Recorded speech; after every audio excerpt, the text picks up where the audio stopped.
My goodness. Will he? Won't he? That's really been the question of the moment, right? And yet again, we see this president indecisive, vacillating, uncertain, flat-footed, not knowing what to do, unsure of himself, communicating the message that he is not in charge. How often have we expected more from this man, only to be disappointed by his sense of not being in control? What happens next is the big question, right? Who do you think is going to be the president? How does this unfold? Fast forward a year or two from now. Who's going to be in charge, do you think? Do you think there's going to be a caretaker president? Do you think President Ramaphosa is a spent force politically? Because he could stay. That report, having had more time now to look at some of the issues therein, it's not without fault. It's not without fault. There are a couple of issues, including, of course, the failure to report the incident. Was that his, or was that General Rueder's fault? There's some wiggle room around that. The paid-for work, the definition of that is not quite clear. There's some wiggle room for a review. But of course, the big question, I mean, how do you explain? How do you explain that?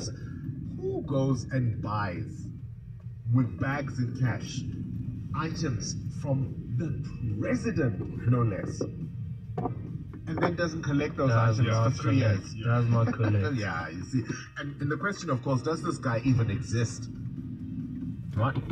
There he doesn't have much wiggle room. Yeah, it could be a pseudo transaction, like something that never happened. See, if he stays and he fights, that process could be a lengthy, protracted one.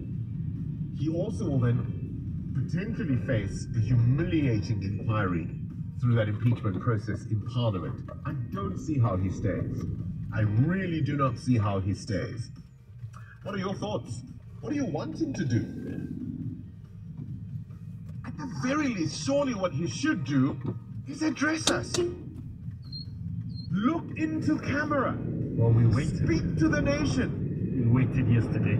Right? We waited.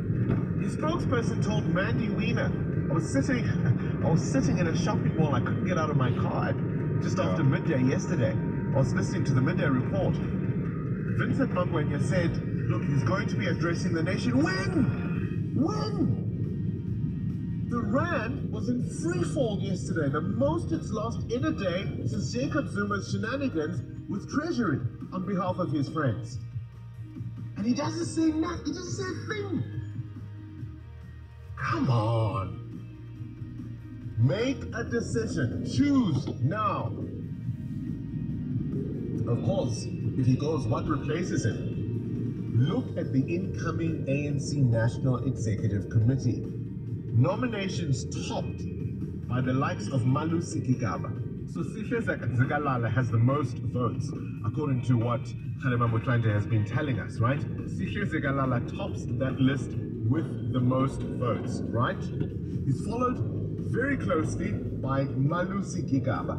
Sihle Zikalala is sitting at 1,447 nominations. Malusi Gigaba, the former Home Affairs Minister, who was also in Public Enterprises and Finance, is sitting with 1,366.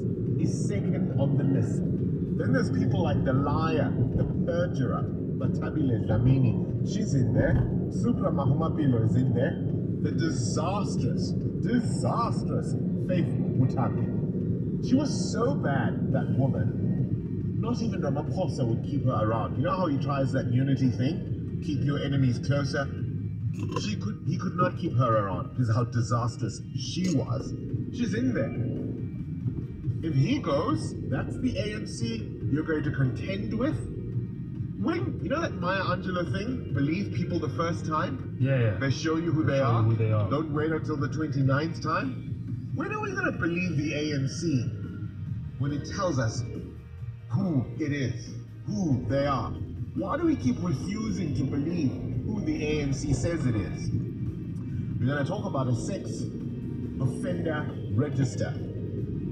Most of us, given the levels of gender-based violence in this country, can likely name a victim of sexual assault or even sexual abuse. We can. You know we can. Yeah. Can you name a perpetrator? No, not always. There's a register. There is, in fact, a sexual offenders register.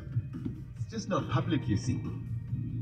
Well, that needs to be public. The Department of Justice says no. You know, they've got rights to expose these people, poor people, to mob justice.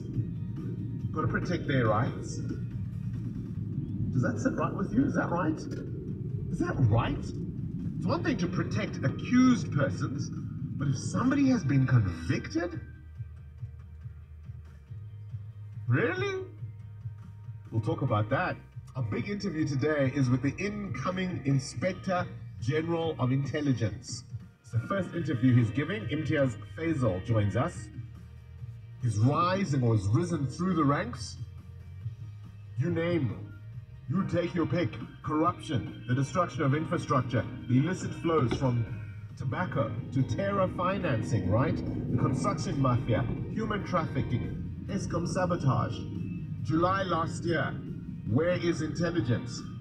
Even now, his personal failures notwithstanding, much of the trouble the president faces is because of the spies.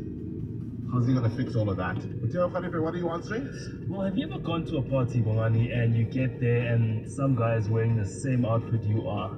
You know, this morning I want to know, what's your biggest mood spoiler? You went there thinking you're looking the best. Oh, I'm the mood spoiler.